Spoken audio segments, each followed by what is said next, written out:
So good evening, everyone. It is 6:01 p.m. on April 20th, 2021. There being 5 members of the Conservation Commission present, they being Skip Clark, Jared Gentilucci, 4, I don't know how to count, Skip Clark, Jared Gentilucci, Melissa Danza, and myself, Peter Crane. I declare that we have a quorum, and I am opening the this meeting of the Conservation Commission. Unless there is an objection, I'm going to waive the reading of the remote participation notice. We all know how to behave. If you have a question or comment, please use the raise your hand feature and we will get to you in turn. Let me share my screen. Come on. No, that's not what I wanted to see. I wanted to see this. There we go.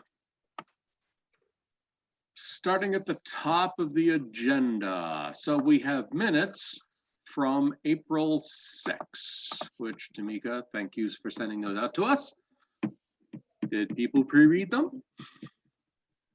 Motion to approve as written. Second. Okay, roll call. Gentilucci. Aye. Clark. Aye. Danza. Aye. Crane, aye. Nice and simple. Okay, let's go through a couple of certificates of compliance. Why did I scroll? So I did not make it out to 26 Grizzly. So let's go to 26 Grizzly first. This is from 2012, right? Was that what I remember correctly? Oh, 2015. 2015, I think, yeah. Mistake, 2015. The applicants are refinancing their mortgage, so that's what prompted this. Right.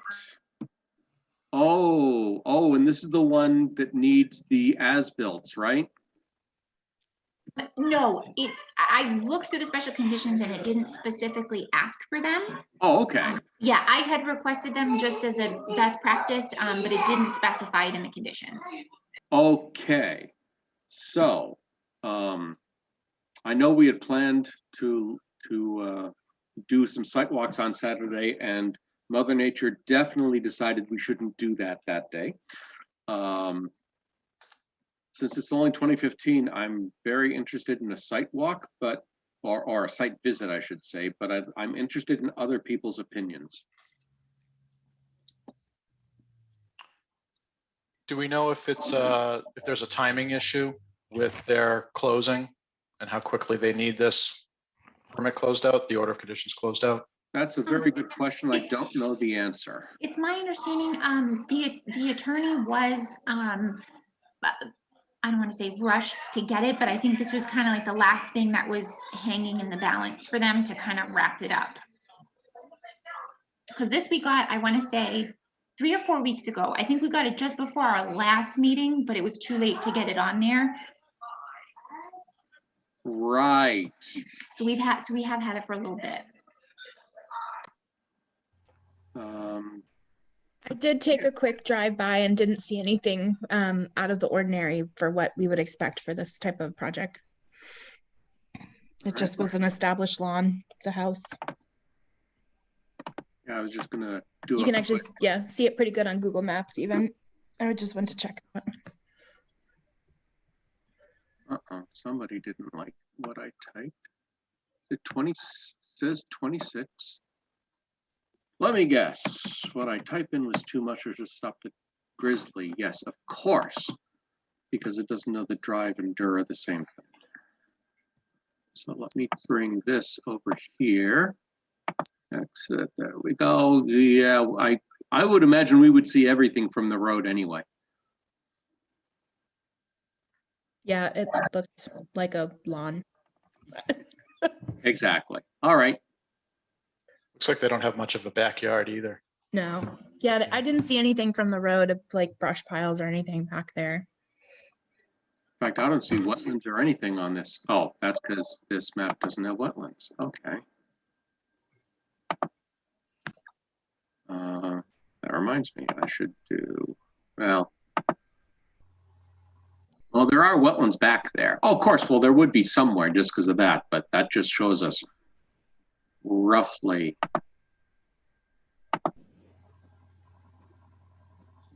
I mean, if we call that the end of the limit of work. Come on, come back, wetlands. Wetlands are about 50 feet from the limit of work. So I don't see I think we can go ahead and issue this certificate unless someone objects and wants to do a more strict site walk. I'm okay with that.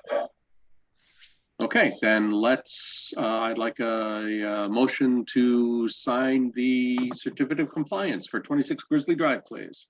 So moved. Second. Tamika, I'll let you pick out who goes first, who got the second. I'll flip a coin. There you go. So, roll call, Clark, Aye. Danza, Aye. Gendelucci, Aye. Crane, aye. Awesome. So now let's do 26 Finn Park Road. I said, oh yeah, this is their COC, right. This is the one that we know about on Finn Park where they were close to the edge of the pond and we visited and they did an NOI. It was oh, why did I close that? Basically the repair of the railroad tie wall. Do we have, I've been there, I'm satisfied with it. I did go by. Anybody else visit? I did not, Peter. I didn't have a chance to. That's, I'm not surprised because again, Mother Nature is very cruel to us lately. So, as I said, I believe they met their conditions. I think they're fine. But if we want to put a hold on this for other people to go out and look at it, that's okay too.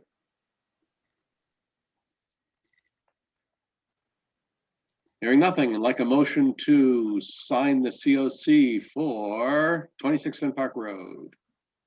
So moved. Second. Okay, roll call. Clark, Aye. Danza, Aye. Gendelucci, Aye. Crane, aye. Okay. Sorry, I didn't want to have to fight Jared again. Okie dokie. Next on our agenda, we are good to go. I am going to open the public hearing for Brice Estates Pioneer Circle lots 2R through 7R. We have the site plan here. Let me zoom in a little bit, make it a little clearer. So this is a single NOI that covers all of these. We have a couple of things to discuss about that towards the end, but failing a regulatory reference to force a single filing in time before this meeting, I said it was okay if they file one large NOI. Concom is going to continue looking for authority, Julian, to ask for single NOIs for each property. But okay, that's fine. But the only reason why I did it like this is we just did this for Clee and Holden on Right. 3 different notices of, actually there was 8 lots in each bank. mhm, And that's the way the town said, well, that way it'll, instead of having all that paperwork, we can do it this way. So that's the only reason why. But okay. we'll do it however you want from this point on. It doesn't matter to me, but this one was already done. So Right. thank you for letting us to just finish this one off this way. Yeah, let's get this off everybody's plates, because I know Clee wants to start, and I know we need to finish the process. So Yeah. uh, So Here, we I did get our just wanted DEP to- number. Oh, I was just gonna say, Julian, yep, the DEP number came in today. Yes, Yes, it's it did. CE 2277-0567. And that was prompted by calling and emailing every day for the last 2 weeks. sounds about right. And yeah, so But it's we got it. it's 0567, and there are 0 comments. Yep. At least as near as I can tell. I don't see any comments on this email from them. Nope. I had quite a few emails with Kimberly, as Tamika did too. And thank you so much, Tamika, for your help in expediting this situation, No problem. because they were hanging their hat on something that I don't agree with, but we resolved it. So they issued the number. Great. So I guess we'll go from 2 right over to 6. And it's single family house built on Pioneer Circle on its own lot. These are all individual. The silt fence, hay bale was installed actually when they were building the roads. All these lots, the way the road ended up being built, the material was needed for the road from the lots. So that was part of the road construction. And it just happens to work out perfectly for the sites. So the site also- contractor on this one, I don't know if you guys have all been up there or not, but Oh, yeah. they shaped the land pretty much to all they got to do is bring in 4 inches of loam and seed, and that's the shape you're going to end up with. So it really was a nice way of having a site done in this manner. But we're within 100 feet of the wetland, so that's why we're here. Right, so I just want to be sure that what you just said sort of confirmed, but I just want to ask it explicitly. The earthwork that was done, that is to say, I see a few topo lines and a few dark topo lines, and that's really all done with the superseding order of conditions work under DEP's. Yes, Yes? yes. There may be a couple of topo lines that like right around the house so that there's not a lot of foundation sticking out because you want water to shed away. Yeah. So the one topo around the house, that's probably not there yet. But for the most part, the sites are shaped. Right, okay. And the material was used to build the road. So it really worked out nice to not truck in material and then on the other side, truck material out. They were just able to flip flop it. Okay, so this is the 100 and, whoa, let's put our cursor where people can see it. Yeah, so That's the that first 100, one, it that's goes the through wetland itself. Yeah, So, we got 15 The foot si- no touch zone, right, so that's a 15, so everything's more than 15 feet out, okay? correct? So Or better. there really isn't anything beyond sort of this arc that gets closer. Nope. So you're still 35, 40 feet away. And it all pitches towards the street, not towards the wetland Right. from that. So that helps also. Peter, for the orders, can I just ask what the closest point is to the wetlands? Let's say of the house. I'd On put this one- 15, Tamika, because that's the limit of disturbance. Right. Got it, thank you. Perfect. Yeah, that's right, because, I mean, granted, even though it's over, that's over the DEP's orders and not this, but still, I agree with Melissa is what I'm saying. Okay, I think I had this backwards in my head. I thought this was the next phase that they were going to clear on Woodside. So this section is that cul-de-sac up Yeah. top Top of the hill. from This, Woodside. this is the cul-de-sac where we all met that day. Part, Melissa. okay. Oh my God, okay.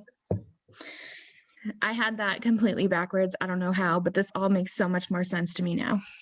All right. Well, that's Thank good. you. Yeah, my bad. Okay, any other, we're gonna do these one at a time. So any other Yep. questions on 2R?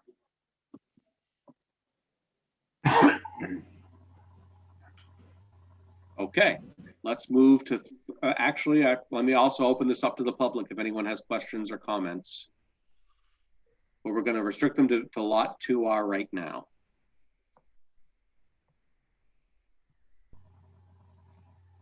Hearing none. Moving over to 3R. Single family home, who would have thought? Same situation, very close to the same. This one, there's a 1 grade line, a little bit closer than lot 2, but it's still outside that 15 foot. Mhm. And it's it's quite flat out there, so there should be no issues of any erosion or any of that. Right. And it's Because- And still it's grades also towards the road, right? towards the road. It all goes towards the nun's house up there. I don't know if you're all familiar with that. Yeah, Big that's up here. That's our goose. That's the nuns Oh. are down if you go towards lot 1 down below. So everything's pitching. It's funny that Oh, I wetland's on the see, top of the right. hill. Oh, that's right, because the nun's Yeah. house is opposite Woodside, Right over here, behind yeah. Woodside. Okay, Yeah. So Yeah, this is an odd wetland being on the top of the mountain, but Yeah. so Well, like that's so many same. other people have said, it is what it is. Yep. So that's what we got on that one. Single family house. And Is this actually a stone wall? there was a wall there. That's Okay. from the original. There was From the a wall. original plan, right, sure. Yeah, but it's, But that 'cause would have this whole been piece was- destroyed and or buried with the road. work. yeah, it's gone. It's okay. You don't want to divide the house by a stone wall. No. Melissa, did I cut you off? Did you have a question or comment, or did you already ask it? Julian, so this has already been cleared to the 15-foot. Is there anything proposed along that boundary to stop encroachment in the future? I think these come a little bit closer than some of the other ones that we've. Yeah, whatever you guys want to condition is whatever we'll deal with. Okay, so we're you're not open to proposing putting something anything at along the this- 15-foot? I'm not proposing anything at this point, but what have you guys come up with? I'm sure this has come up before, so Yeah. however, whatever Okay, suggestion that you want to put in, I don't think Clea will have a problem with Okay. reasonably. yeah, no, obviously. I don't know that we know 6-foot how to be. stockade fence, yeah. I think he'd he'd blow a top if you said that, because he ended up doing that in Charlton with, but it was endangered species area. Oh, And it just made no sense, because who's gonna maintain that stockade fence 20 years from now? It's in the middle of the woods. It's literally out in the middle of the woods. Does nothing. If you walked out there, you wouldn't even know it was, why is this here? But the Mass Fish and Wildlife kind of gave him a zinger on that one. So okay. I would say, please don't recommend the stockade fence. No, I won't go there. Just some sort of boundary, I think I'd like to see in the conditions. I think what we did on, was it Emerald? We just did a boundary to be delineated, placed by split rail fence or boulders, and it just has to be approved by the commission before you do it. So it still has some creative about- licensing. How about the wetland signs, the little 4x6? Yeah, we've done the On- signs before too. Yeah. Melissa, On a I fence think we did post. that on some of Emerald. We've been doing it in tandem. So we've been having the physical marker and then having some signs placed, on each lot. Okay, that, I'm sure he'll have no problem, because when they dig the foundation, they'll probably come up with a couple boulders here or there that Okay. they can place randomly. That works. Just thinking of lawn creep in the future. Yep. Oh, yeah. Other questions or comments on 3R? Okay, 4R. Very like a similar to single-family house. 3R, maybe a little bit further away from the wetlands. Julian, these are planned to have just lawn up until the limit of work? Yes, maybe, Okay. maybe not quite, yeah, because it's been disturbed right up to the hay bales right now, and the hay Yeah, bales yeah. are right on that 15-foot line, so Okay. yeah, they'll be as of now.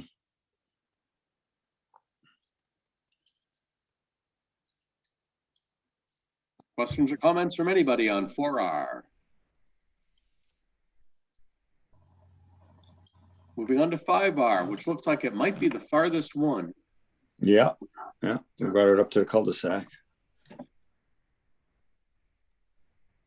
Is this topo line already existing?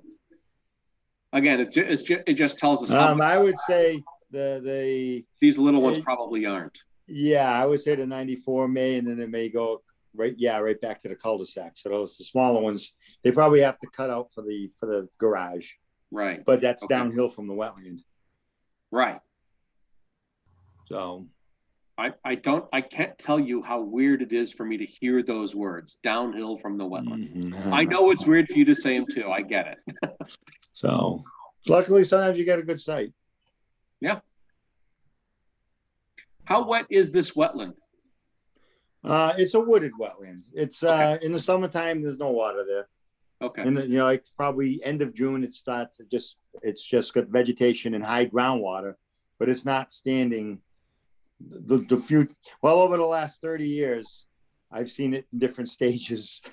Mhm, But I right, can right. actually say 30 years because I've been there for 30 years. In June, end of June, beginning of July, it's pretty much just very high groundwater and vegetated. You might see some standing water now, of course, but by Right.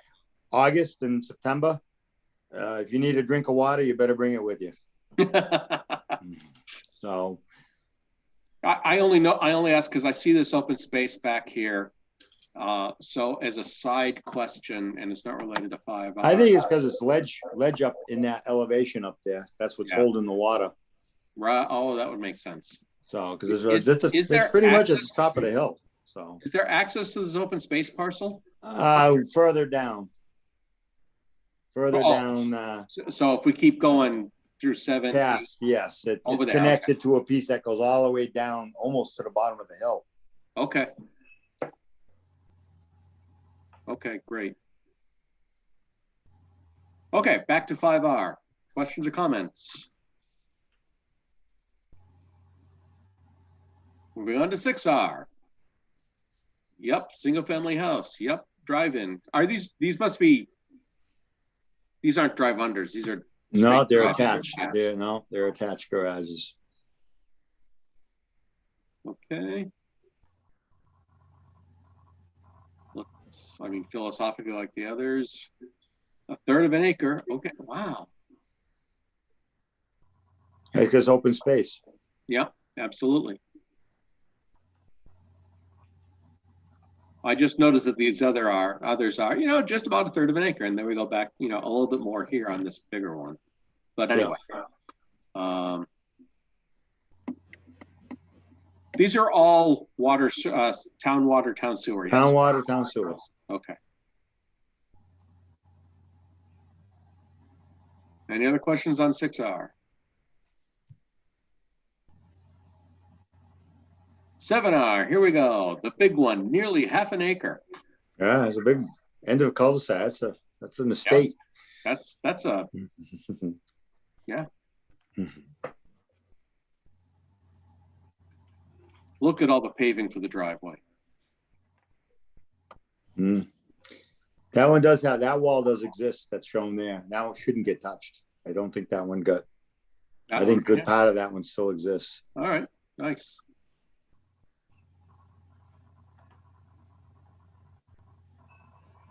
Questions or comments? For this lot, is the driveway pitched to go to is there a catch basin right at the? No, it's just surface over the top, Okay, and it's relatively flat, so there should be no issues with scouring or anything. okay. I was just going to zoom in a little bit to say 292. So this driveway That's a pitches drive down. under. That one's a drive under. Oh, okay. That's why. But there's very little grading, as you can see how short the grade lines are. So it naturally worked out to be a drive under. So is water just going to shed? It's going to shed towards that direction. It's 1090. I don't have topos anywhere else, so it's going to keep going. Oh, that's got to be 1080. It's going to head that direction. Going to head Just right make into sure the. that. Yeah. We'll make sure that it's stabilized, and that once the grass grows, it should be okay. Yeah. Julian, do you have a distance from this point roughly of the? Well, it's 15 to that It's point, 15 so it's here. probably 25 feet from the edge of the driveway, Yeah. from the corner.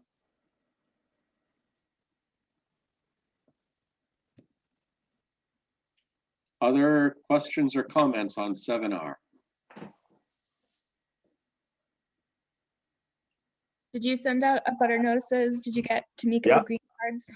I have the green cards. I don't have, I can send them. I can send them to the town. I can drop them all off. Yeah, I don't know, Tamika, how you're dealing with that, but I'll let her. I can drop them off. Julian, yeah, if you just drop them off at I'll town drop hall, them off they'll at the just town stick them in my clerk's. mailbox. Yep, Yep. no problem.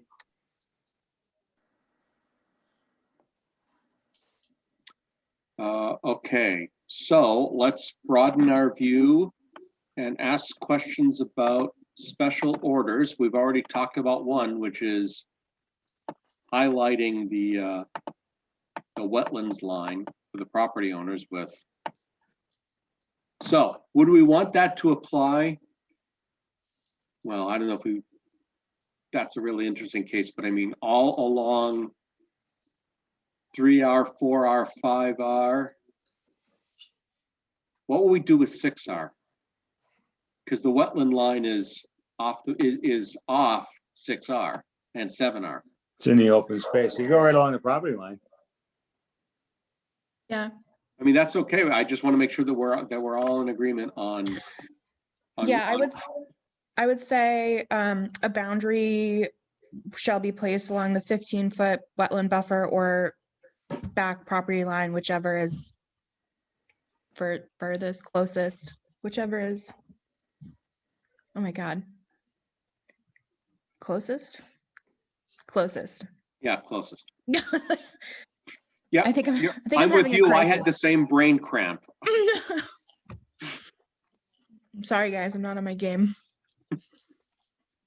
And then the second one would just be signage, along the boundary marker to be reviewed and approved by the commission before installation. So it can still leave it up to them what they want to use as the boundary or what signage or verbiage they want to use, but it still has to kind of get the final say from us.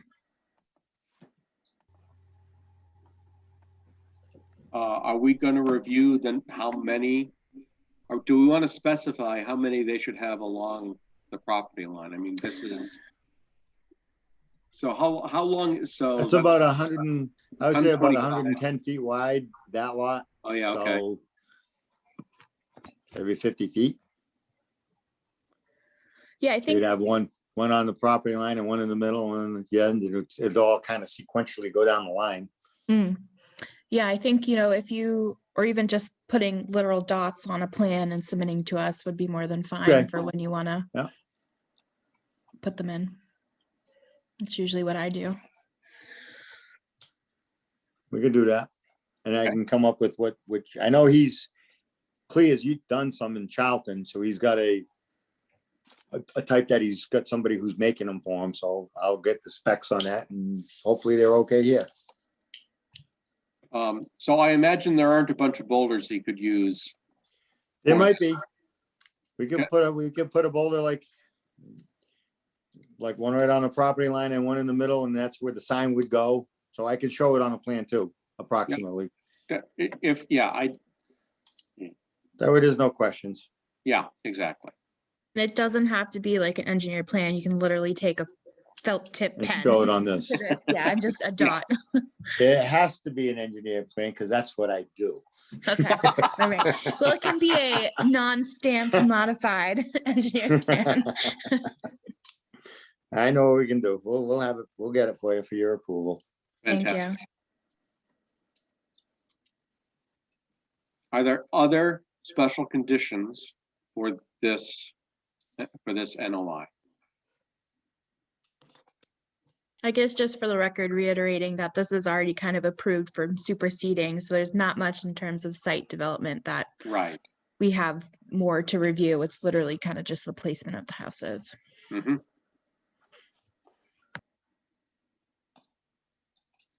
I do have the actual NOI if anyone wants to see anything from it.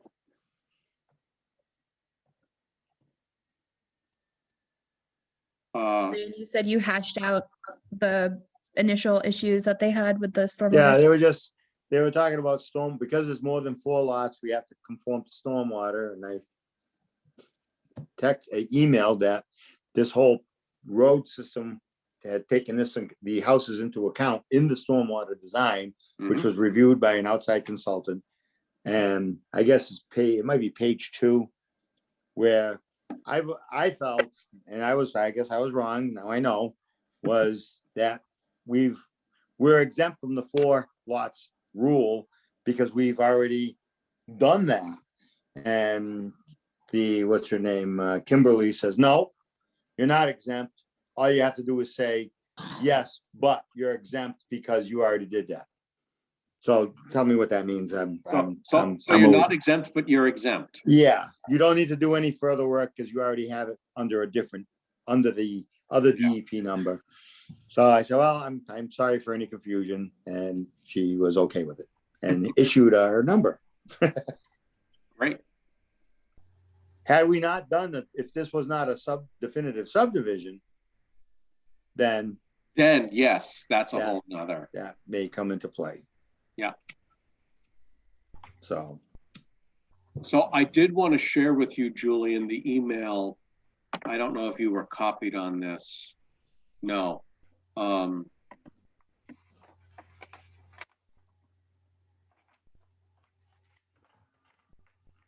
So I mean, this was an email from Kim Roth describing the costs, and the way that you're doing may actually end up with a higher cost because you have to, when we issue a partial COC, that has to go on the lot, and then you need Yeah. a complete COC on every single lot.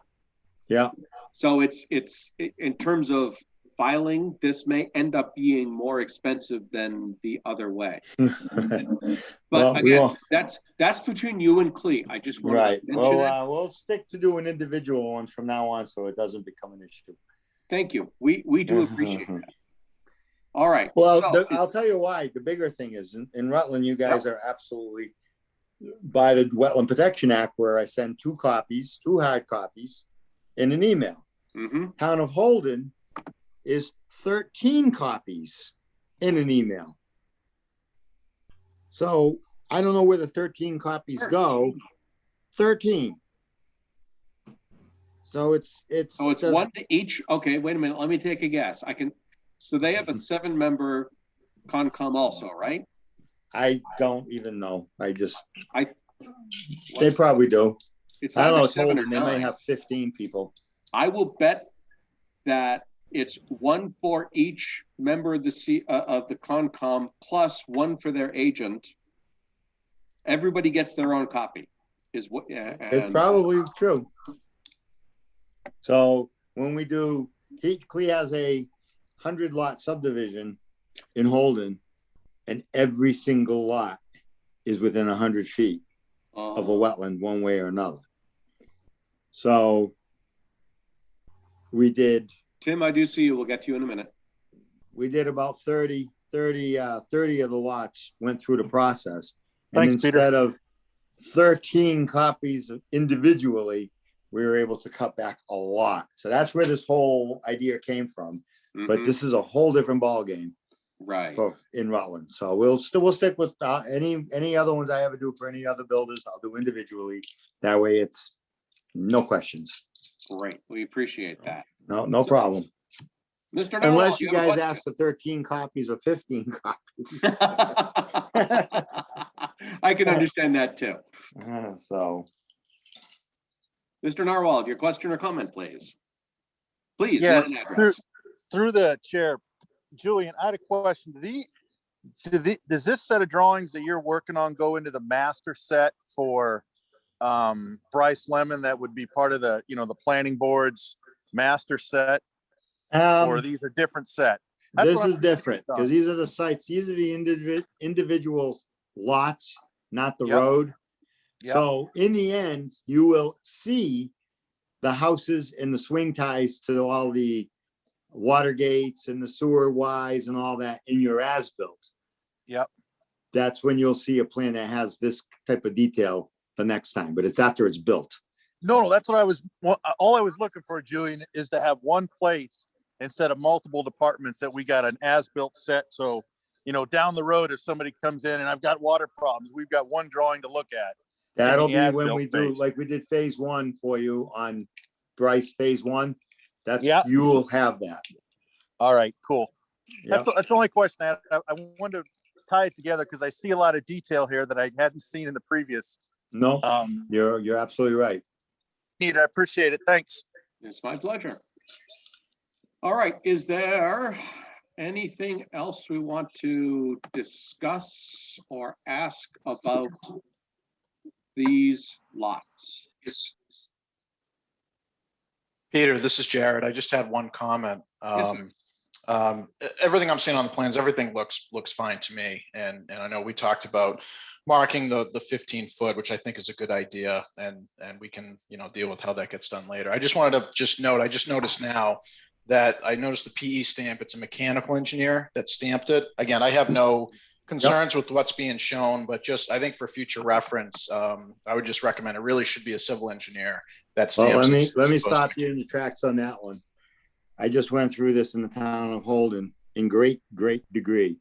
In the Commonwealth of Massachusetts, a professional engineer, whether he's civil, mechanical, electrical, whatever you got your detailed stamp in, if you're a professional engineer licensed and you are proficient in what you're doing, it's up to you, the professional, to determine whether you could do civil work or mechanical work.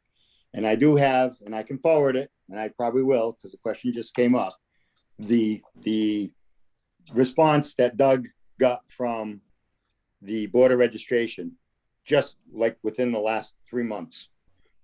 So Holden questioned the same thing, and I'm a consulting firm. I'm not a PE. I have PEs that do different tasks for me.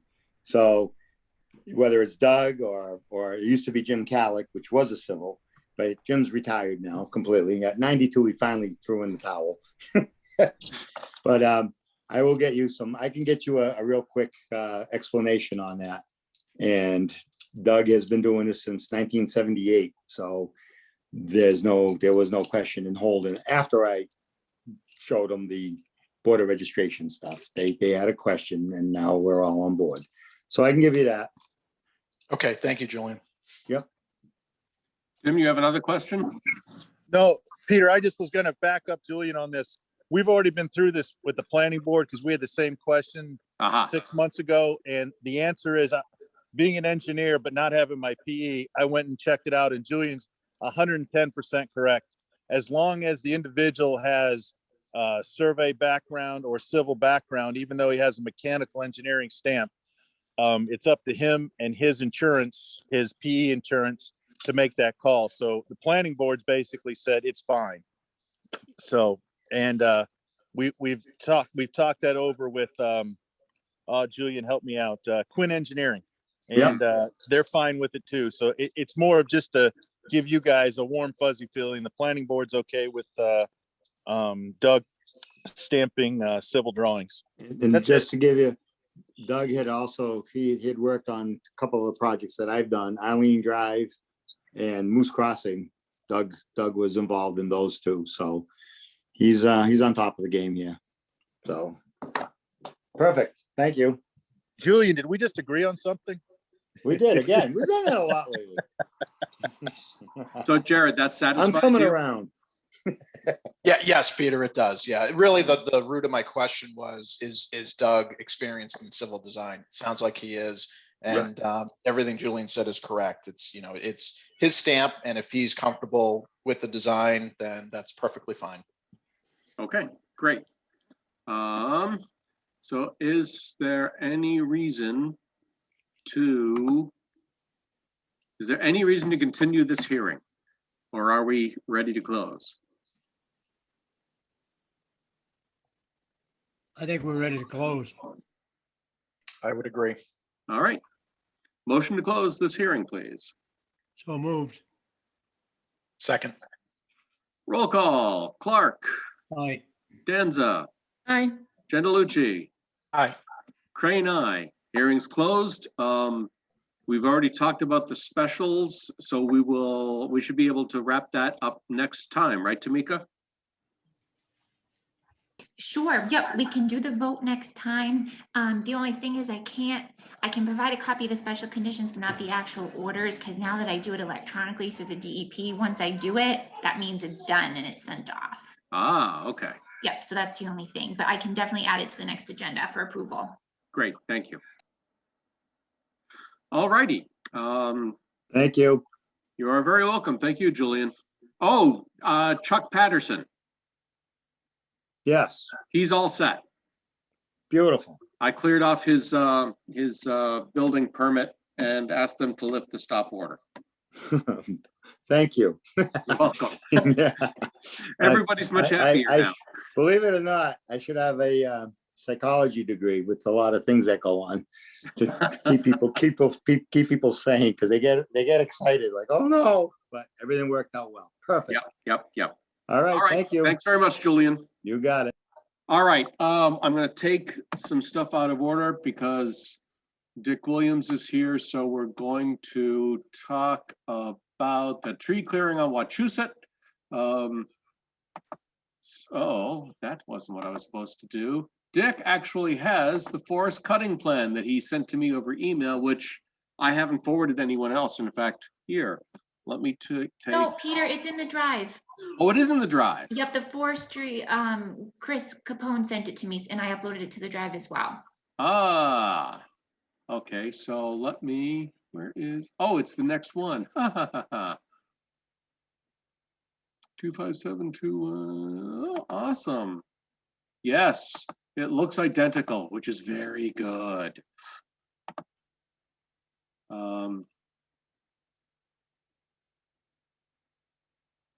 So were there any actual stream crossings? I don't think so. I do believe they try to keep it out of there. Yeah, good. There's a start of operation. So the well, I mean, we've got it now. That's good. Is there anything anyone here wants to look at specifically in this forest cutting plan?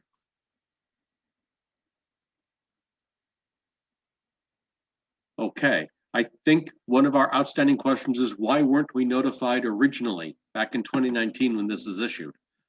Or were we just forgot? No, I think that's what happened, Peter. I'm sure we probably did get it and we looked at it at one of the meetings and then it's been so long, we probably just forgot we had it.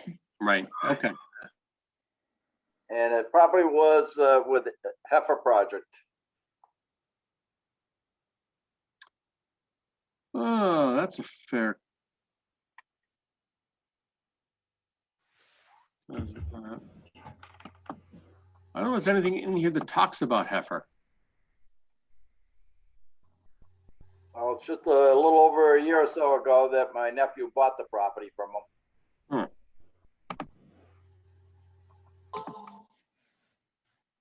Well, in any event, we have it, that's good. Mm-hmm.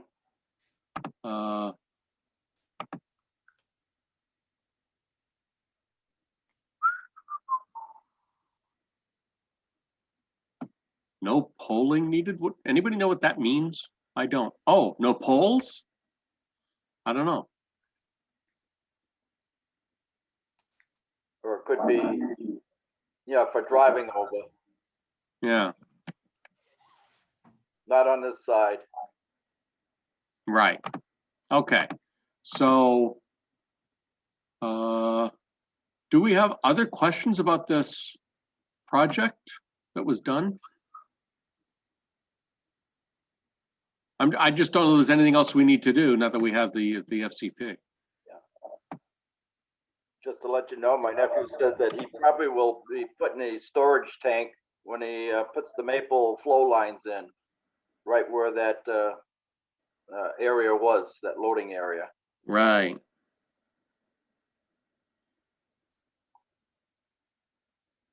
Okay, I think we can actually cross something off our list. How about that? Excellent. All right, do you have any other questions for us? Not at the moment, no. I may come back some other day with one or two. Sure, sure. And like I said, right at the moment, Holbrook Swamp down there is looking pretty full and sparkling, and I don't expect to see it much longer because the leaves are going to come out. Right, right. Yes, yeah. It's you're going to be able to have an obstructed view. Yes. But someday I am going to take a walk around that. So help me. Sure. All right. Well, thank you very much, everybody. Thank you, Dick. Talk to you soon. Take care.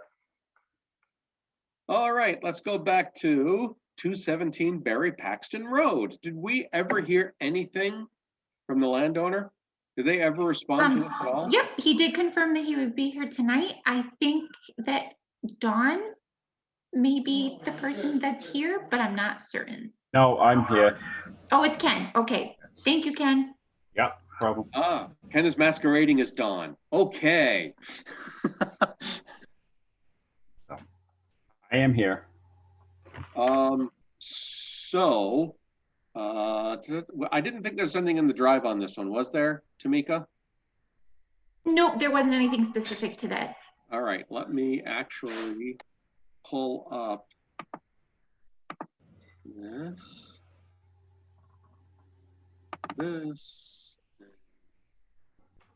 Come on, this.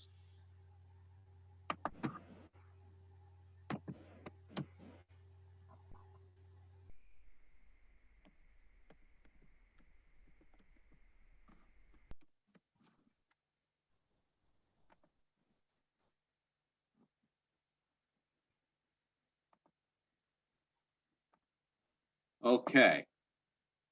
So this map is where all troubles begin for us. Let me zoom in a little bit. Wrong. Let me zoom in a little more. There we go. So this is an overhead shot taken last year, or 2 years ago, maybe.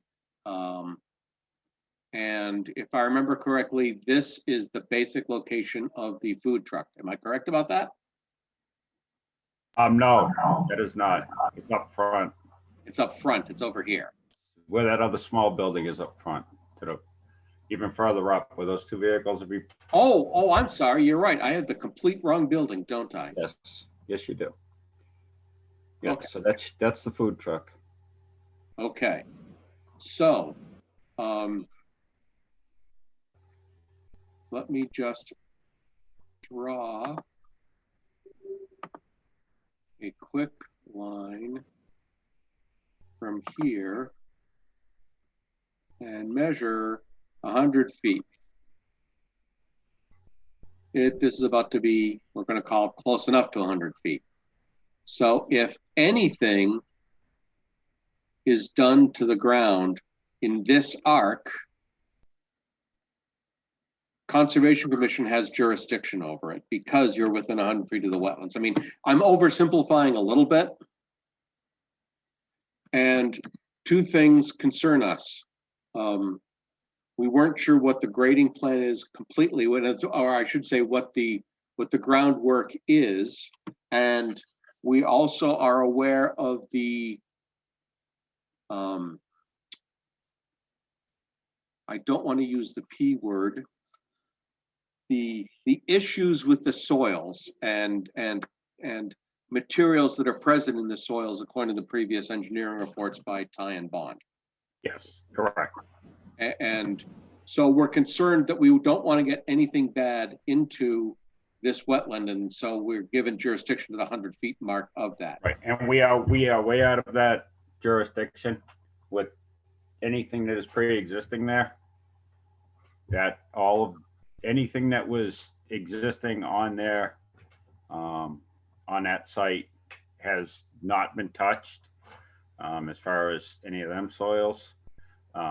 The only soils that have been touched were material that was in small piles in the back behind the garage building. Okay. Which would be in the area where your cursor is. Right around here. Okay. Yeah. Yeah, it's just even back towards the wetlands just a little bit. And all I did was to push the piles into a stacked pile without any grade changes at all. And I did bring them back to the back end of the property. And I understand that some of my piles have touched some of the wetland area just from rolling off the edge of the pile. Not that anything was placed in a wetland area.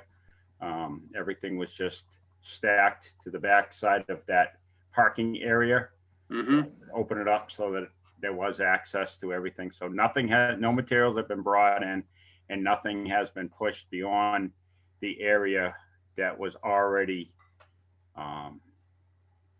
already open land that was being used at the site.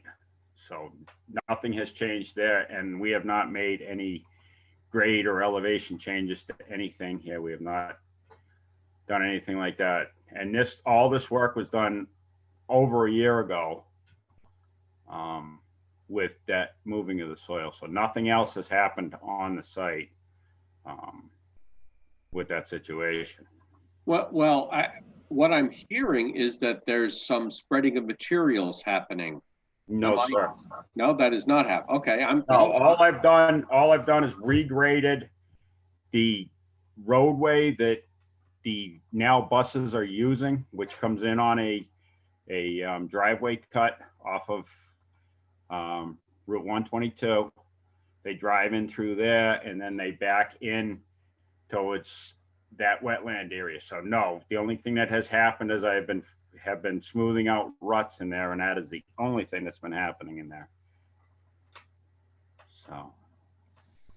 So we have not been filling anything. We have not been changing grades. We have not done anything to that effect.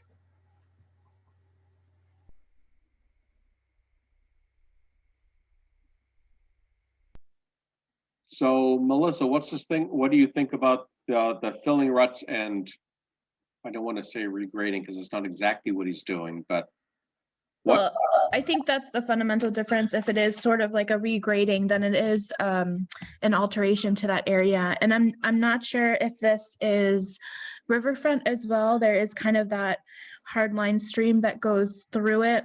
I was just looking quickly on GIS and I can't get it to come up for the rivers and streams, but if it is, yeah, I mean, there is one right here.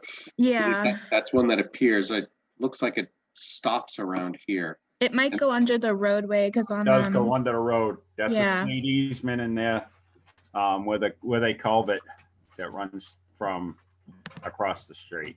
Okay, so that would extend our jurisdiction to 200 feet if it is perennial. And that means that the whole 200 feet is kind of looked at as a resource area in itself. So kind of not quite fully like a wetland in itself, but it does have some stricter requirements. I think at least when I drove by, I was the most concerned with the larger kind of pile that was where the buses were. I don't know if that was just temporary when you were kind of doing that little bit of grading and fixing ruts. But essentially, if you're going to be digging up, ground and putting it down, that is an alteration to the buffer zone. Right, and that's not what's happening. That's not what has happened at all. Like I said, that was existing material that I put into a complete pile, and that's all I did to it, because it was a lot of small piles that were right there. And I just not leveled, but just moved those piles back into that one area so that the buses could back in there and park on the ground that was the existing grade.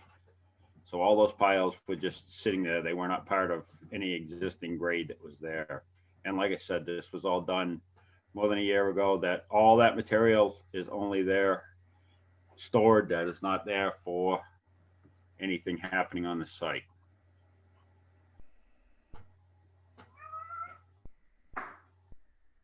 What was the what was the little kind of excavator that was by the 122 side? It seemed That to is be my doing machine. some. Both those machines are my machines. Okay. And the main sorry. reason they are parked there is because the people with the buses don't seem to understand the difference between a driveway and a yard. So they can't seem to understand the drive and the driveway. So that's why I did that as a delineation point. That's all. So that's the only Okay. reason they're parked there. Okay. Thank you. So they're really just property markers for the buses to know where to go. Pretty much. That's why they are there right now. So that because they had this bad tendency to think that driving across the lawn was the way that you're supposed to get in there. So Right. Okay. and that's all. And I did go and I put a silk fence up in behind where that pile is. And like I said, literally nothing has migrated off of there. I had a little bit fall off the fall backwards in that pile. But nothing has gone any further than that. There's been no erosion, no anything else happening there. So everything has been stable since that was put there a year ago. So.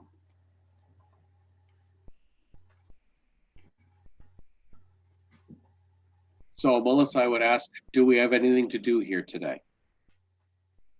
I think it's up to the commission as a whole, you know, if anyone else has interest in maybe just kind of checking the backside of that larger pile. Do you have plans to get rid of that near the buses, or are you just going to leave it as is for now? For right now, it's going to sit. There are other plans for it, but not right at this moment. But it's not, there are no plans to move it from there right at this moment, no. Okay. Okay. I think Peter, you know, that was the biggest concern for me. And, you know, if they were having kind of bigger plans for any grading, just kind of in the future, just note to give us a call, or, you know, email Tamika if you have any questions about future projects. Okay, yep, so if I would like to potentially add stone in that driveway area or something like that, would I need to file a letter of intent for that?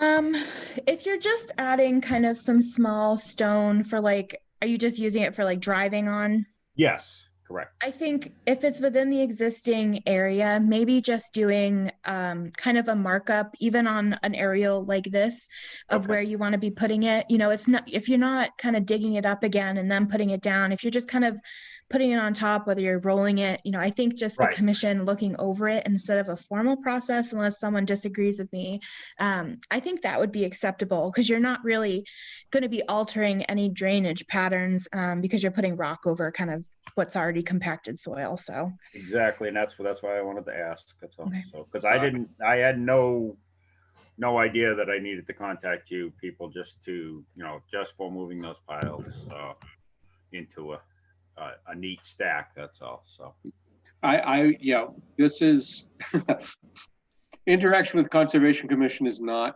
well advertised. We do keep our eyes out.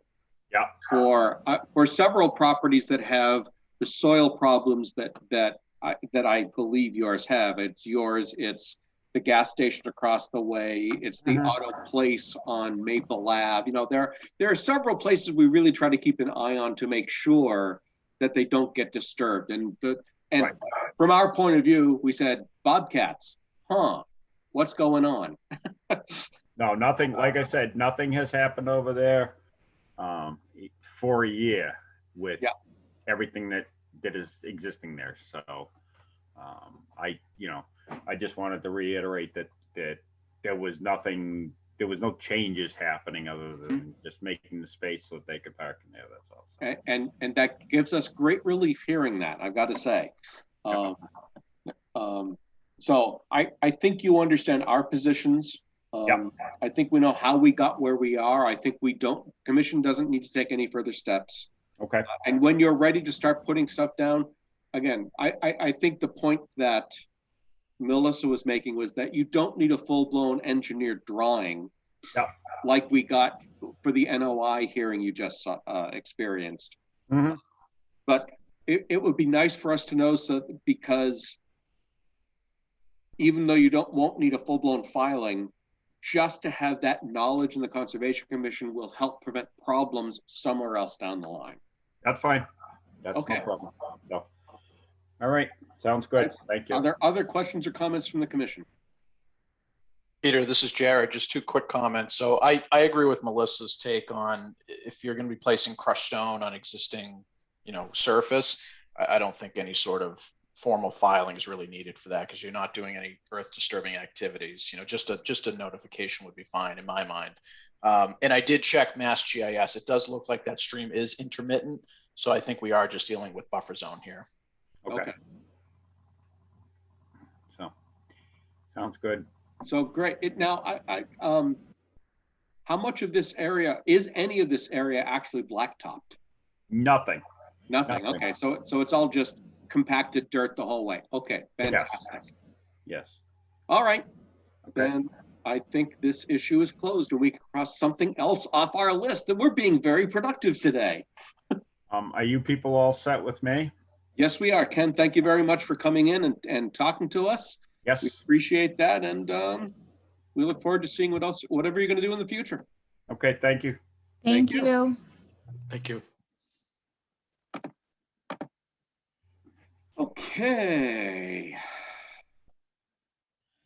Oh gosh, 90. Well, that's right. We didn't do any site walks thanks to the snow. All right. Okay. Hold on, because we have 90 River. We also had the ones on Glenwood Place. Oh, that's off the list. Well, we still need to talk about it. So I'm just going to make it generic. This is really site visits, plural, to multiple locations. Tamika, how much did you share the emails from the two parties who are interested in looking at Glenwood Place? I didn't, only because they just said, can we reschedule for 2 weeks, but there really wasn't anything more than that. That's okay. I just want to be Yeah. sure of that. Okay, thank you. So they wanted to reschedule 2 weeks from last Saturday. And one of the parties says, we have baseball or t-ball or something, some kind of sports activity in the mornings. And so afternoons would be better for that. So do we want to schedule? Tamika, can you reach out? Okay, now I'll tell you what, first let's agree to ourselves when we want to go. So let me pull up a calendar. 24. Wow, is that really May 1? It's May Day. How does May Day look for people? It's my birthday, so I definitely won't be there. Well, happy birthday in advance. Thanks. Stop slacking off. Yeah, sorry. That works for me, Peter. All right. How about if we try 2 in the afternoon? To give them a chance to get back from their sporting events. Sounds good to me. Cool. Tamika, can you arrange that with them? I sure can. What?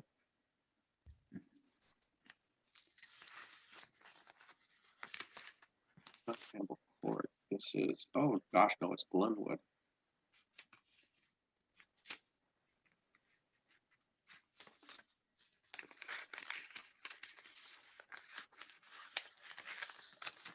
That's fine. We set it for May 1 at 2 p.m. All right. So I think that's what that sounds like Jared and I will be there. Anybody else who can make it there, that would be great. Thank you. Oh, wait, set a reminder.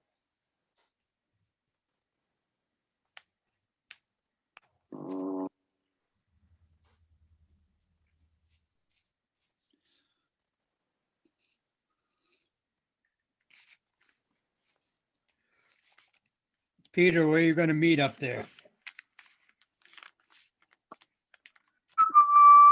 I'm going to say just past the flagpole. Okay, by the flagpole. All right. Yeah. Why is my alert acting weird?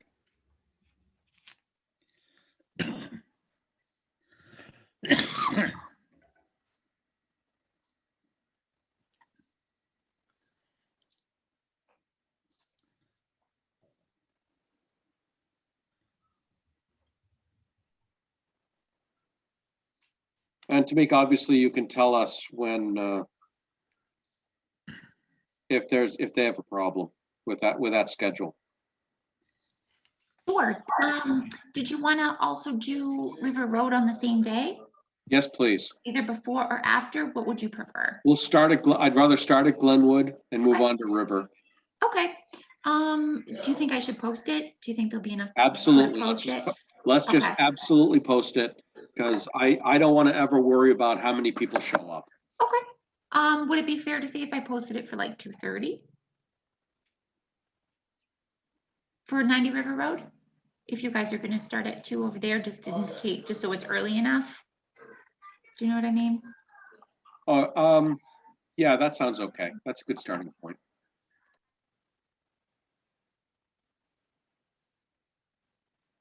And hopefully we beat all the bugs. They aren't bad yet. Please tell me I haven't chosen Mother's Day or at the weekend of Mother's Day. No, oh no, of course not. Town meeting is on Mother's Day weekend. Oh, and Orthodox Easter is May 2. How fascinating. All right, so there we go. We're set for those sidewalks.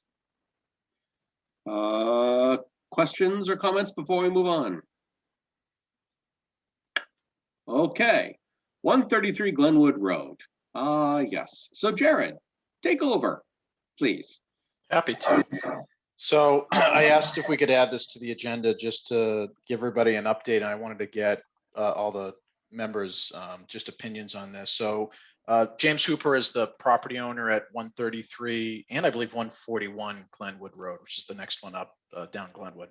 And I had met with him, I think initially it was, I forget the exact date, but it was probably about 1.5 years ago that I had first met with him to take a look. He was experiencing some flooding issues on his property and in the back of his property. And it appeared that at least the initial, I'll say, cause of the flooding or source of the water was roadway runoff from Glenwood Road that was concentrating in a couple of culverts that go underneath the rail trail and then discharge right at the southeast corner of his property. Oh, that's perfect. Thanks, Peter. Yep. Yeah, so right at the southeast corner of his property there where it intersects, right where Glenwood Road and the rail trail hit, right up against, yes. Yeah, right there. Yep. So there's a couple of culverts that go under the rail trail. They take runoff from the south side of the rail trail to the north side, and they do discharge onto his property there. He had sent me some pictures a while back that showed what was going on. He actually took some pictures during a rain event, and there was considerable water coming through those culverts based on those pictures, and some erosion happening at the culverts too, right where it discharged at them. So walked the site with him. We did walk down the rail trail just to take a look kind of further back on his property and even beyond it, the area to the west of his property. It is a very wet area back there. Subsequent to that, I had reached out to Colleen Abrams at Wachusett Greenways. I had met with her at the site a couple of times. We walked the rail trail, took a look at things for ourselves. It just so happened that I think it was the last time I met with her, which again, I don't have all the dates straight and I can write this down and have a better timeline for everybody. But the last time I had met with her, which I want to say was back in, I think it was like late fall last year. DPW happened to be doing some work on Glenwood Road, just a couple of houses up. So we talked to one of the gentlemen from the DPW. He ended up just walking very quickly with us, took maybe 10 minutes to walk it with us, just so we could explain what was going on. And I think— Remember who you spoke to at the DPW? I don't. Okay. I don't. I think Colleen got his name. I'll be honest, I don't remember. That's fine. Yeah. And I know Colleen has been in touch with Joe Buckley, DPW director, to talk about this as well. So James Hooper had reached out to me again via email just to kind of, reinvigorate this conversation because nothing has really happened since then. And I'm trying to figure out if there's anything that we as a commission can do, if there's anything we really have jurisdiction over. From everything I've seen out there, I think really, and I did suggest this to Mr. Hooper, that he reach out to the DPW, because I think ultimately, if anything's going to be, remedied to redirect this runoff from just discharging directly to his property, I think it really needs to involve both the Wachusett Greenways and talking with Colleen, who is very much aware of it, and they do seem willing to help out.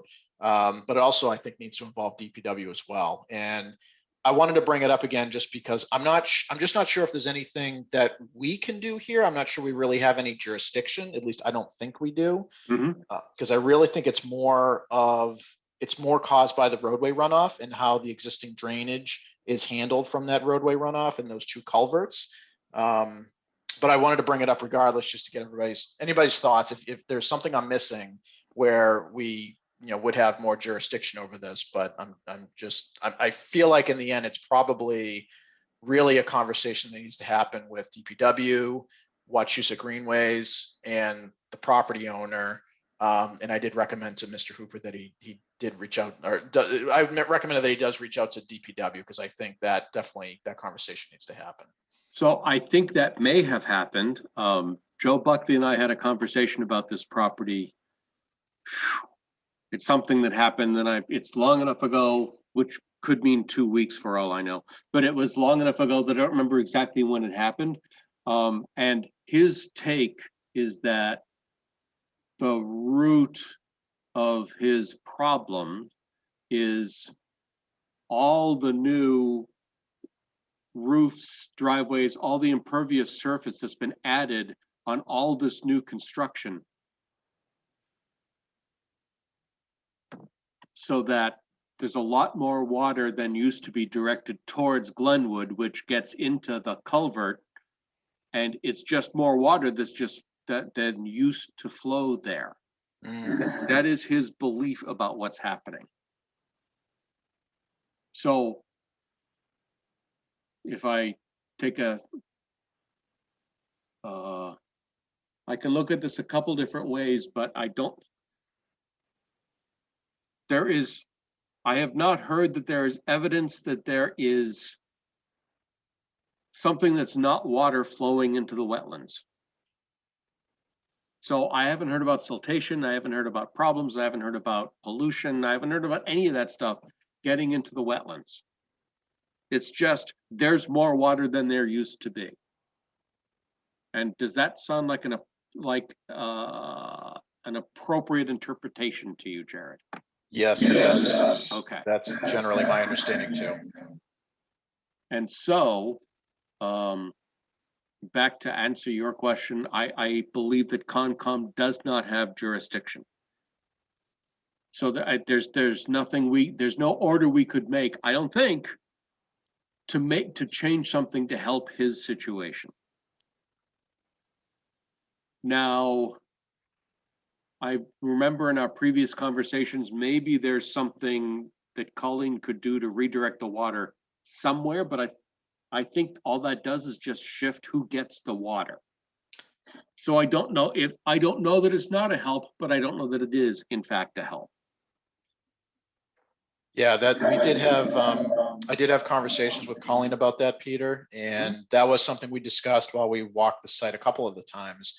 And one of the ideas we came up with was there is a swale along the south edge of the rail trail. Yes. And if those 2 existing culverts that exist today that are very close to Glenwood Road, if those were to be blocked up or removed, and we allow that runoff to continue a little bit further down the swale, and then another culvert be installed under the rail trail to basically, instead of allowing that water to discharge at the southeast corner of Mr. Hooper's property, if it can discharge closer to either the southwest corner of his property or closer to the southeast corner of the adjacent property on the west side, which yeah, I'm blanking on who the property owner is there. I remember Colleen knew who it was. Obviously, if that were to happen, the Warrens. I think that's right. Yes. And of course, if that is something that we're being considered, they'd have to be part of the conversation too. But that was one of the ideas, was that if the water could be redirected, that might be one way to deal with it. And I think that's, something worth exploring, but it would certainly need involvement from DPW, Wachusett Greenways. Maybe we would get involved at some point if there's actual work being proposed that is jurisdictional. But I kind of had the same take you do, Peter, is that at this time, I just don't think there's really anything in our jurisdiction at this point. So do you know where the culverts are that you're talking about having closed off? They are running under the rail trail within the first, I'd say from the west edge of Glenwood Road as you walk west along the rail trail. Yeah. Within the first maybe 20 to 30 feet. Might even be a little bit less than that. They're pretty close to Glenwood Road and they're parallel to Glenwood Road. So they go perpendicular to the rail trail and they connect the swale on the south side, go under the rail trail, and then discharge on the north side. So then does the water flow this way on the rail trail? It doesn't appear to, no. Let me throw the topo lines on here. Although they won't be really informative, I don't think. It's a pretty flat area along the rail trail. Yeah. I mean, there's almost, oh gosh, there's a stream here. I didn't even notice that before. Which complicates things, obviously. So I think I think that green line is just the town's BBW line, actually. Ah, okay, thank you. Yeah, there's a lot of lines.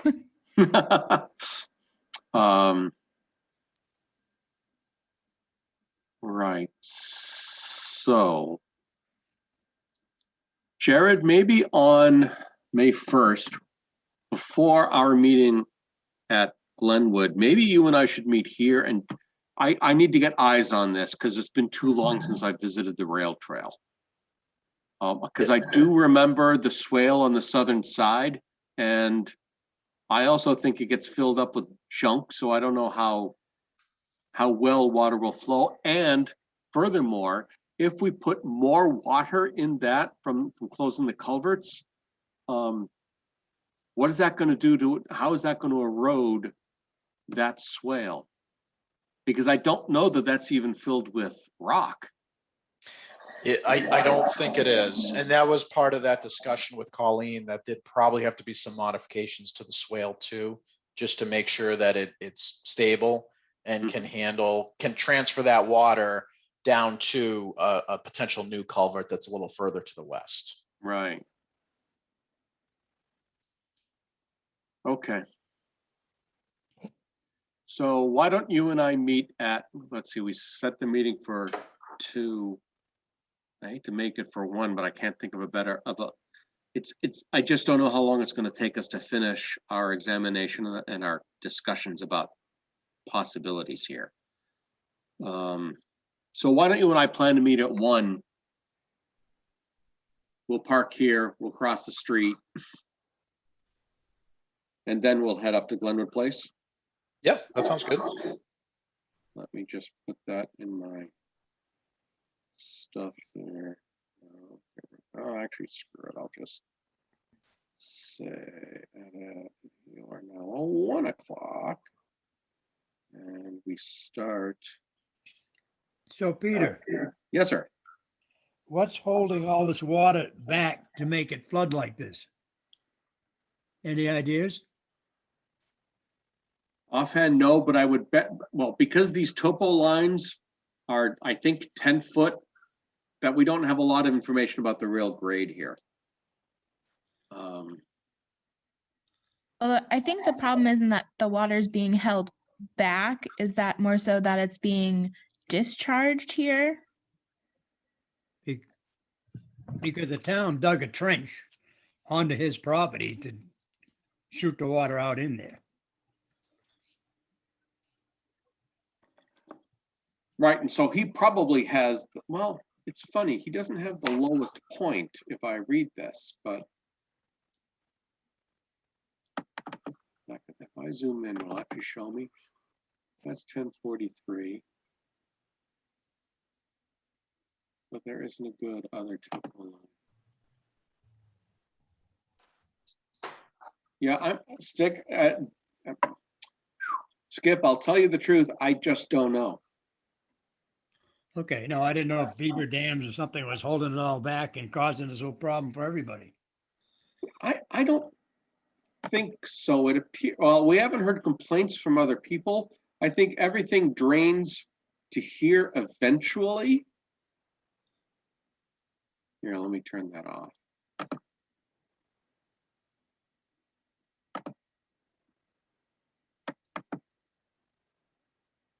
Right, because I remember seeing all this when I was on the rail trail.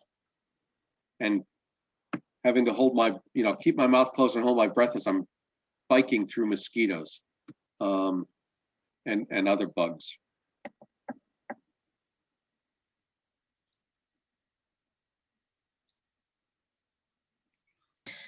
But in truth, I don't know if there's a natural berm here,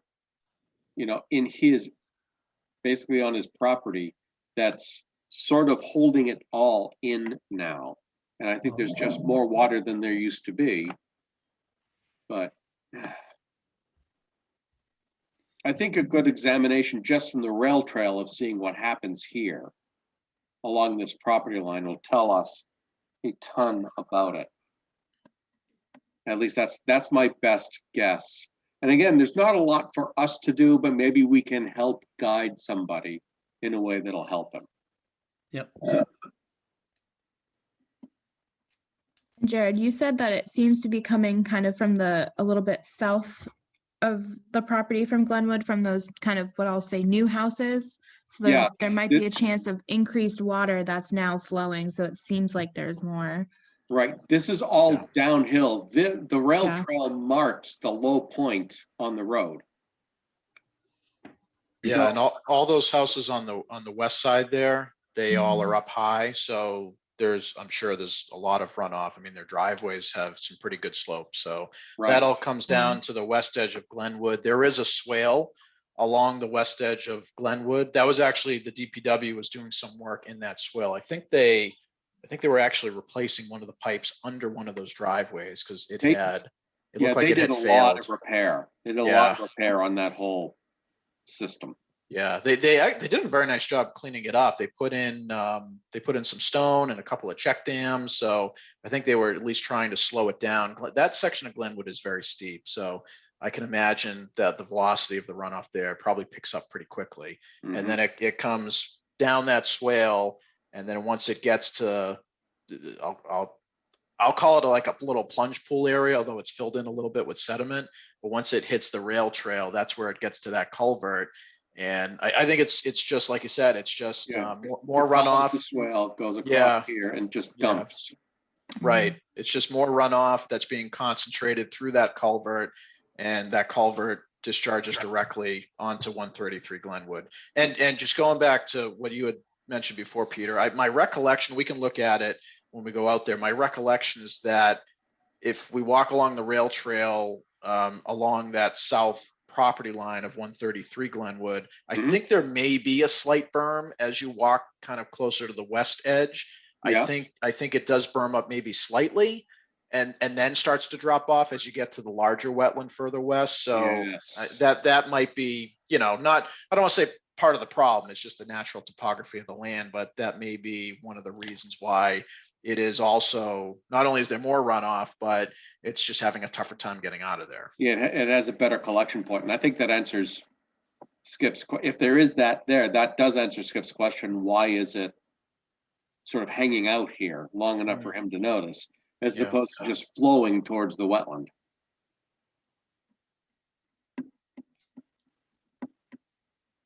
Okay, so I think that's what we're going to do. In a couple Saturdays, we'll have a walk. We'll take a look. And all we can do is advise. Okay, anything else on this property? Peter, should I mention to Mr. Hooper that we're going to take a walk that day in case he would want to join us? If he wants to join us, if he wants to listen, if he's there, he can grant us access to the property so we could actually look a little more closely around here. Again, looking for any feature that could be exacerbating his issue. Yeah, okay. So yeah, feel free, please. Okay, will do. Other questions or comments?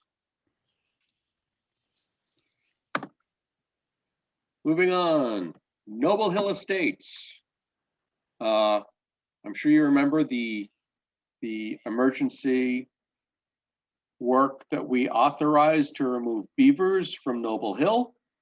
We have received notification of two things. First of all, the beavers are gone. They have been trapped and removed. I believe that they weren't killed. I believe they were trapped and removed. And this is Tom Larson. This being a Blair project, we get to talk to Tom. He's going to begin slowly and without serious machinery disassembling the dams so that the water can slowly recede from the area and flow downhill. Apparently there was a problem at another site where somebody went in and completely removed the beaver dam, and it just caused horrible flooding downhill. He's taking his time, and it'll be weeks of time to drain enough water, but he's not gonna take away lots of the dam all at once. Few sticks a day. Yeah, exactly. And I think he even said he's doing it by hand so that there's no reason to do anything else. I mean, there's no benefit to doing anything else either. So Oh, good. That was my question of how he was going to be taking it out. yeah. So are there other questions or comments about Noble Hill? Peter, can I give him the go-ahead to start that process then? Oh, I didn't realize he was waiting for us. Yes, Yeah, yeah. absolutely. Okay, I will let him know. Absolutely. Yeah, maybe just have him, Tamika, just give us an update when he's done. No, just so we know. Yeah.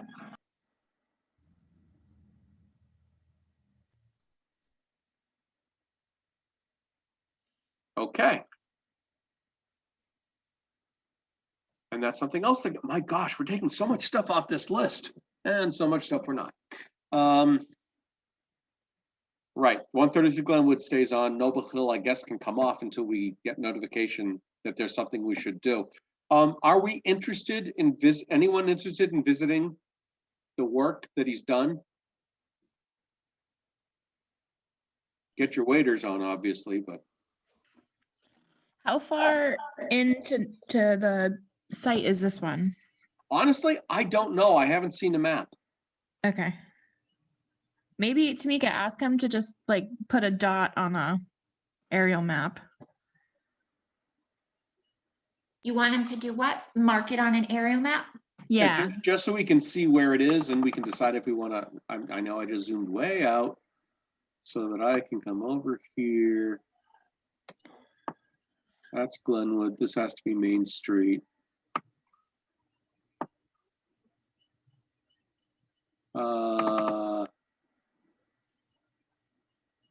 And this has to be 122, right?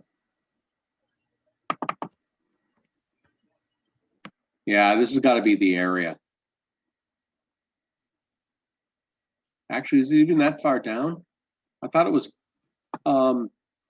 was close to Pleasantdale, but I can easily be wrong about that. Because as usual, this is my memory and I wouldn't trust it.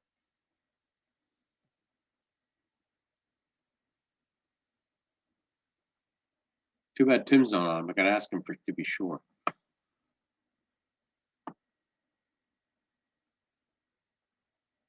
Well, I don't think I have a parcel ID to even look at. But something in my head tells me it's near Buck Brook. But I don't know. I'm going to stop guessing. So if we could just get an idea of where on the property the beaver dam is, and then we can decide if we want to visit it or not, either before or during or after all the rest of his work. Okay?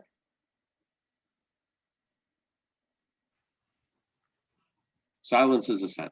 Sorry, I'm here. Yes. Yep. Okay. So 4 Oakley Drive. I have done nothing on this. I haven't even reached out to Tom about it. And I think I was absolutely supposed to, wasn't I? Tamika, that was part of the stuff you sent me in that email that's still there. Yes. Drat.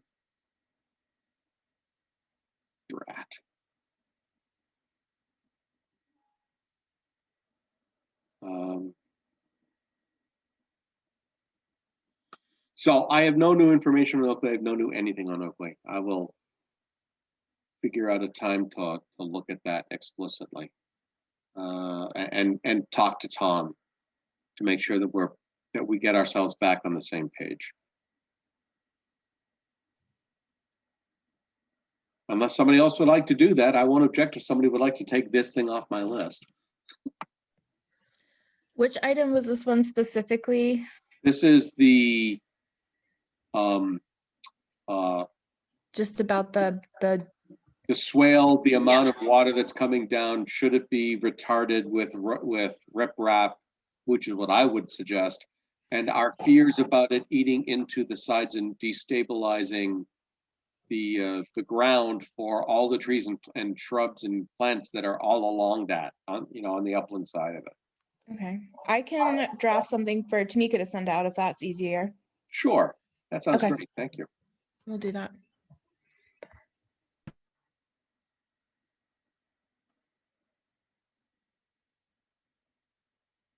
Okay.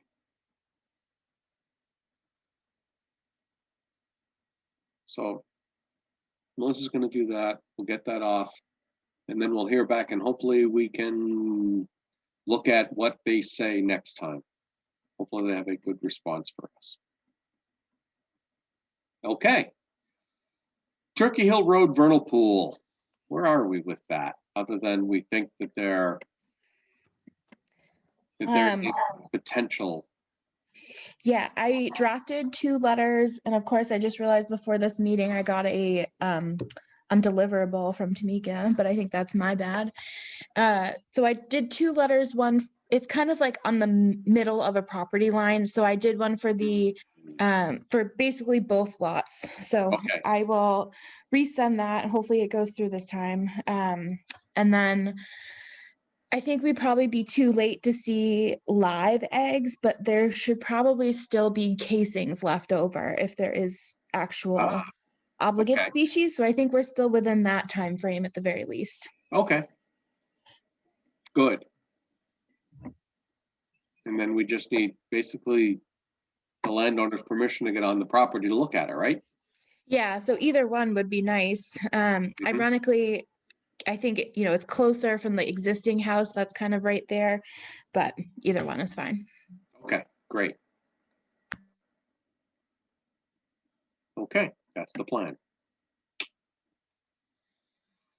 Mitigation plan for Brice Lemon. I haven't heard anything. Tom and I had a chat just after our last meeting, and he said he was trying to set something up with Chris Lucas, and I haven't heard anything since then. So I will, I'll ask about the status for that. Because I told him for sure we wanted to be there.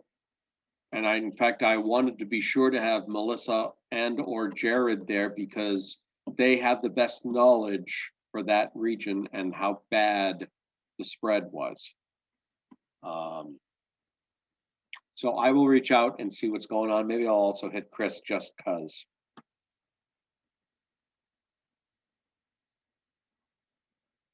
But I don't know that we have anything else to talk about on that at this meeting. Anyone have anything else on that?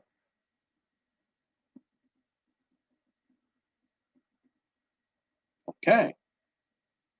It's 7:34.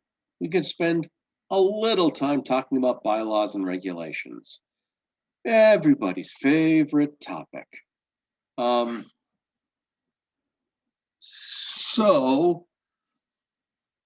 Excuse me. Let me pull up. Tamika, where were, Melissa, I know you sent us a list of bylaws, right? Did you send that an email or did we pull that into the Google Drive somewhere? I think that was just email. I don't know that I uploaded that to the Google Drive. I may have, but I don't remember. Let me see if I can find the email and I'll pull it up. Oh,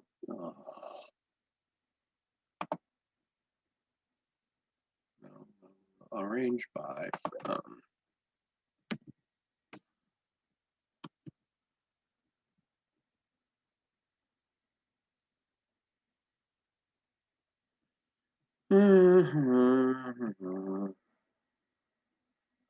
Sam's gone. Now it's just us.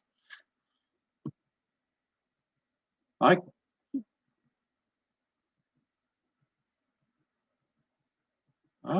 do not see anything from Melissa about bylaws. I think I just sent it to Tamika and she forwarded it. Ah, That might be the, that's a mistake. Ah.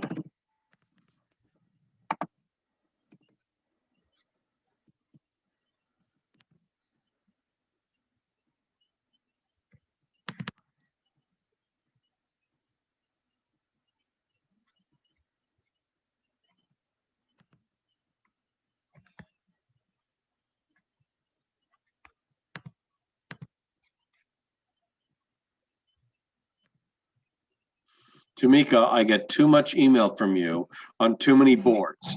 I know, I was just trying to search even mine Hang to on, yeah, find I'm the looking date. for it. Na-na-na.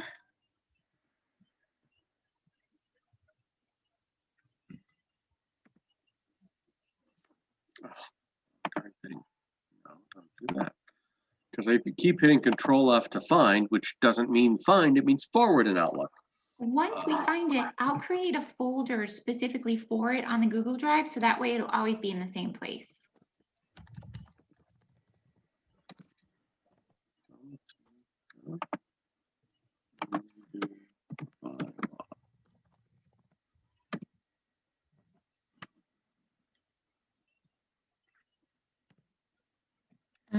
She sent it out on Wednesday, March 17th. It came from the conservation one.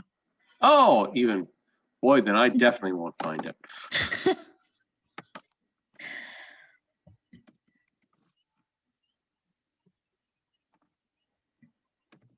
Probably because I sent it there in the first place.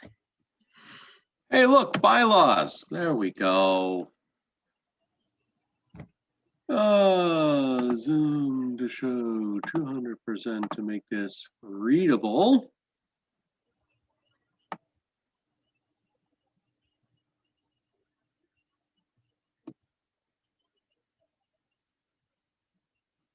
All right, so what do you think the odds are I can actually look at this? Hey, what do you know? Here, over here.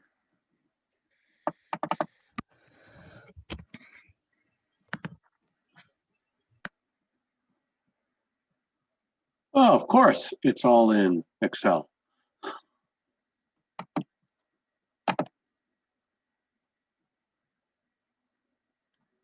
Come on, where are you?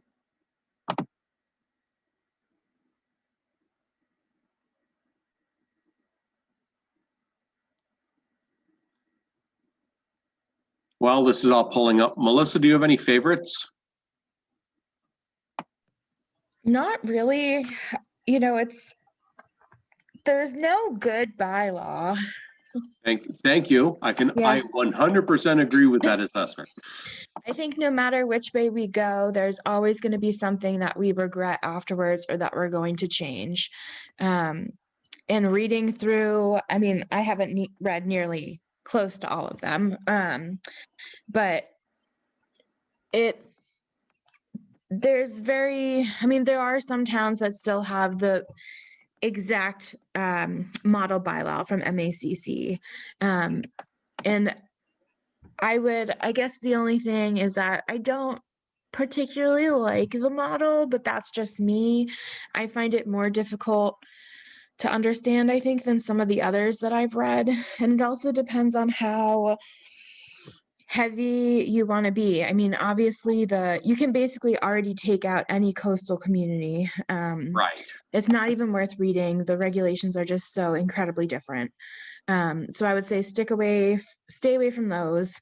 Some of the bigger cities even aren't applicable on a lot of aspects. A lot of them also tune into different zones, like residential zones, like residential A, B, etc., which Yes. reads into it a lot more than is what we would need for Rutland. Where We might have different zoning, but it's pretty much very similar. How many of them that you've read have been Conservation Commission, bylaws that define the Conservation Commission without defining wetlands stuff? And so are they generally the same bylaw that says, here's the Conservation Commission and here's how it protects wetlands? Or is a rule separate bylaws that talks about wetlands, one that talks about wetland protection and one that talks about authority of the Conservation Commission?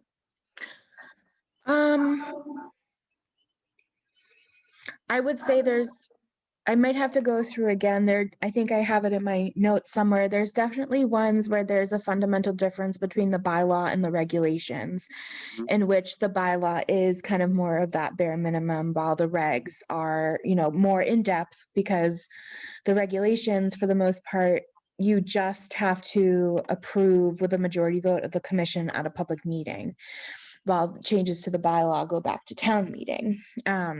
Right. So keeping that in mind, I would say, yeah, let me go through again, because I think I wrote down some ones that are definitely more focused on, how do I want to put this? I'm all over the place. I'm so sorry. When they expand more regarding wetlands, it's more so because they also want to expand on the other interest of the acts, mostly habitat. Mm-hmm. So if that makes sense, while others are more just so kind of more heavily putting in their authority or their jurisdiction. So even if they don't extend, any farther than the 100 feet, they have a stronger kind of no touch, but not to the point where it's unreasonable when it comes, because they're not taking the habitat portion really into play. It's more just basing it off of the Wetlands Protection Act, but making that stronger, while other bylaws focus more on more of the habitat management side of things. Mm-hmm. Okay, I see. I hope that made any sense. It made some sense to me, but Okay. I'm not sure I'm thinking clearly today either, so it's okay. Cool. I'm glad we're all on the same page.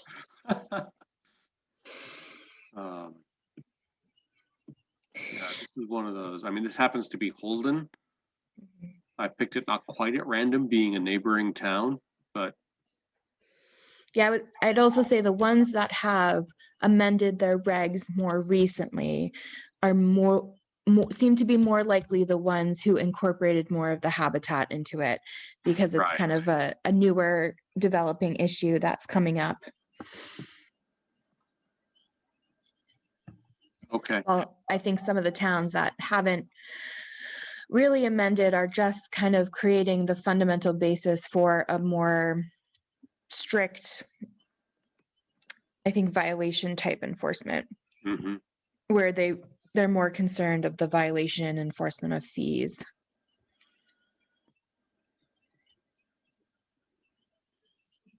Mm-hmm.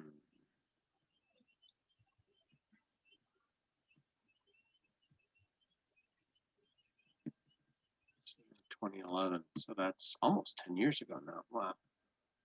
And they did certainly. Although it just said amended April 2020. Oh, you're right. It does say that.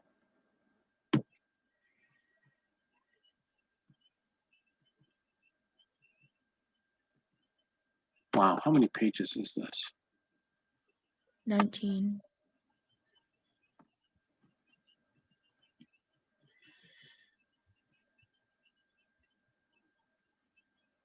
Yeah, another thing that was weird Oh, about now some this of is them. interesting. They have in their Concom illicit discharges of stormwater, which is some of the stuff we need to deal with. Stormwater, is this all? Well, I think so. I think what's interesting about Holden's and a couple other ones, I think this is all of their like standard special conditions. Oh. Which I don't like particularly as much, because I feel like that should be kind of different to change more easily. But if this is just changing at a given meeting, then it's not horrible. But I mean, you still have to put them in the order of conditions. Anyways, on top of having it in the regs.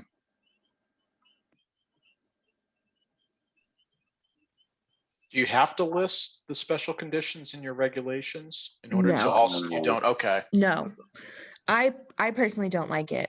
I think it's almost, it's too much. Yeah, Yeah, I it's would like- agree. Yeah. Especially if you have to reiterate it anyways, every single permit. Right.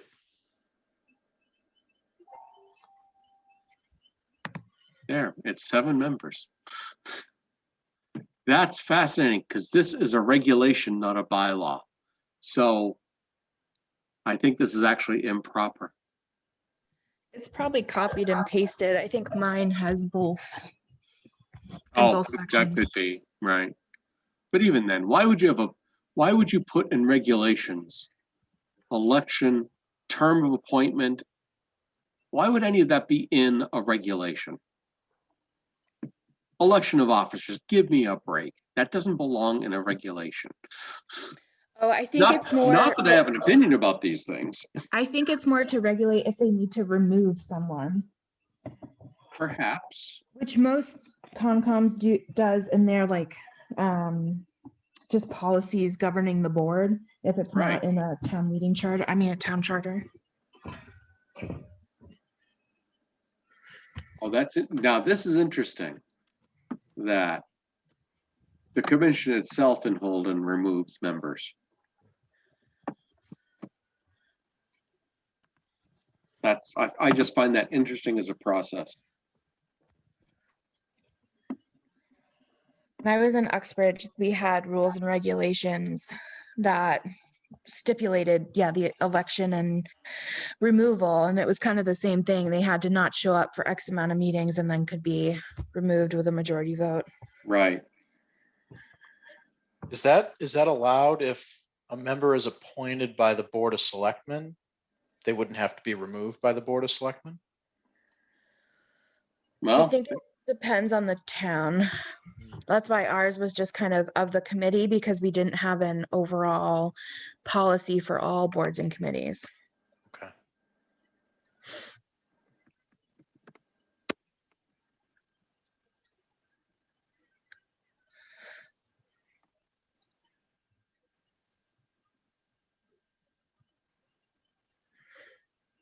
yeah, so this is actually a wetlands bylaw. It's not a conservation commission bylaw at all. Which is, I'm not saying they're wrong to go that way, but I think we will want to separate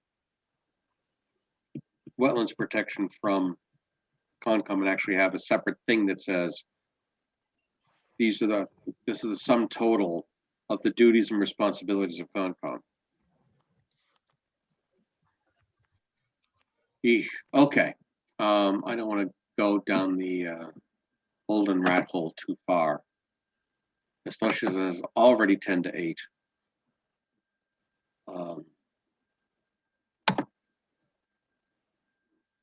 So Tamika, please put, you should be able to get to this. So the spreadsheet that Melissa pointed us to, and in fact, let me go back to that email.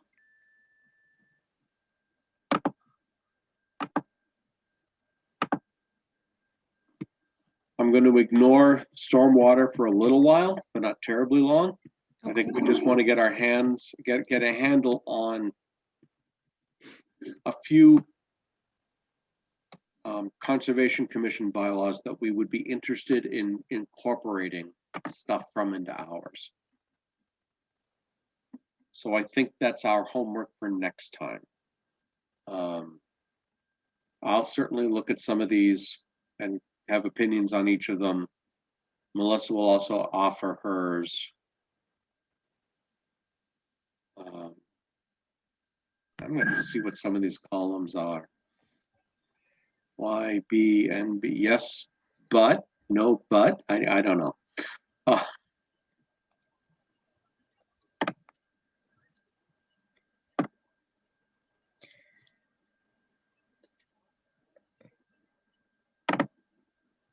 look, they have a whole introductory page that Doesn't have.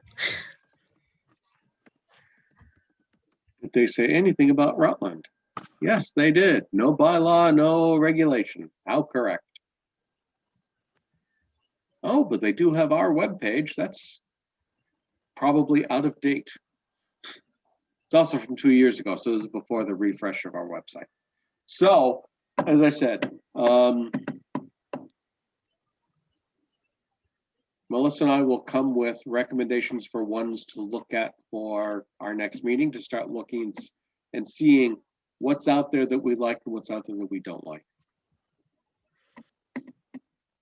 Yeah, and I think it's important for the commissioners to also think about what resources they might want to protect, like isolated, or and also put a buffer zone on them, or if you want, or you can do both, or put more focus on just restricting the buffer zone that we already have and putting that actual no touch into play. Yeah, this is a very interesting set of columns they have in the spreadsheet.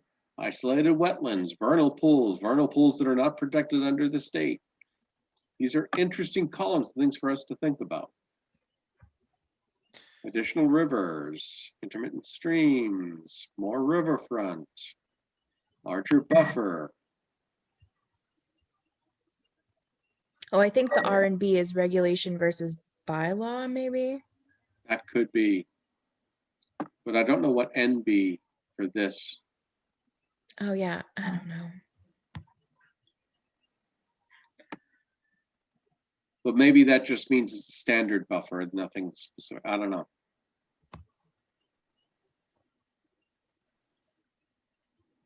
Well, additional fees, climate change. I'm going to have to find something that says yes to see what they're talking about there. It'll probably be in most of the coastal ones, I would think, if it does have them. True. It's been a big hot button topic. I think habitat and climate change and resiliency planning is going to be a big one. Probably. I think you're probably right. So if anything that I've done to that spreadsheet. So Tamika, I'm going to ask you to get a copy of this Excel spreadsheet and put it on the Google Drive. We'll just have well, for now, we'll try it with a single directory for bylaws and regulations. And we'll put Okay, this so just there. create its own folder, in other words, and just put it in there. Exactly. Okay. And then Melissa and I will send you links to the bylaws that we want to discuss at our next meeting. Okay, no problem. And you can download and put them there too. Okay? You got it. Marvy, is there any other business before the commission tonight? Everybody please say no.